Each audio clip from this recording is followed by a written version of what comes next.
Last question. We were talking off camera before the interview began about Bob Lazar and some of the statements that he had made. You've looked at that information.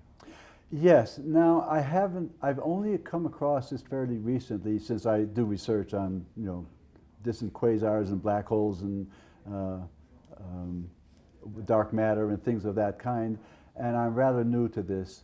And I've found Bob Lazar's materials to be extremely convincing.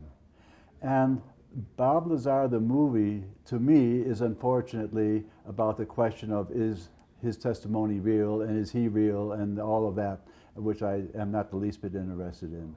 I am interested in the part where he discusses the small segment of the UFO craft that he was allowed to work on and where he did know exactly how the parts were manufactured.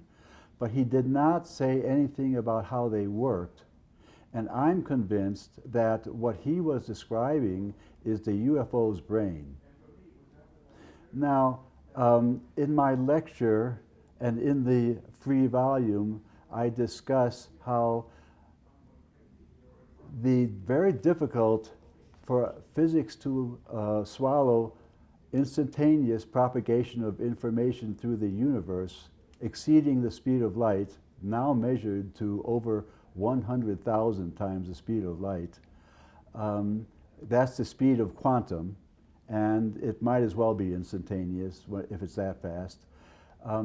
I believe that all of that shows that there is coherence within the universe beyond what's traditionally understood right now, and that the spacecraft brain that Bob Lazar did, he didn't say it was the brain, but he described its form, and I believe that what it does is it has amplifying sensors in that cap, in that dome that we see on the top of the craft, and you know that people who've been on the craft and have been shown, been given the tour, talk about the big crystal that's above the brains, the minds of the operators.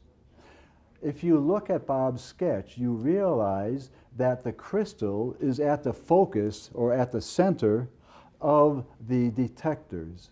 So I believe that this part of the spacecraft is doing what I'm trying to say the human brain and the computer is doing.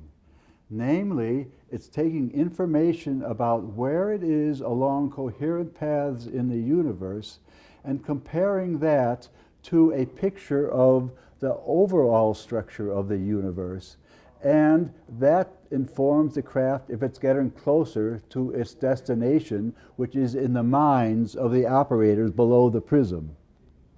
So I believe that that's the basic function of the UFO in what we call interstellar mode.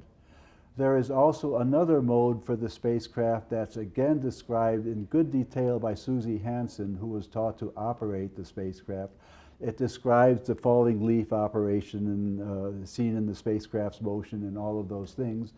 And I believe that that's a different mode of spacecraft operation. Local travel. For local travel, that's right. It's what we call the pickup. Last question. You're talking about Lazar and the occupants, whoever they were, the pilots.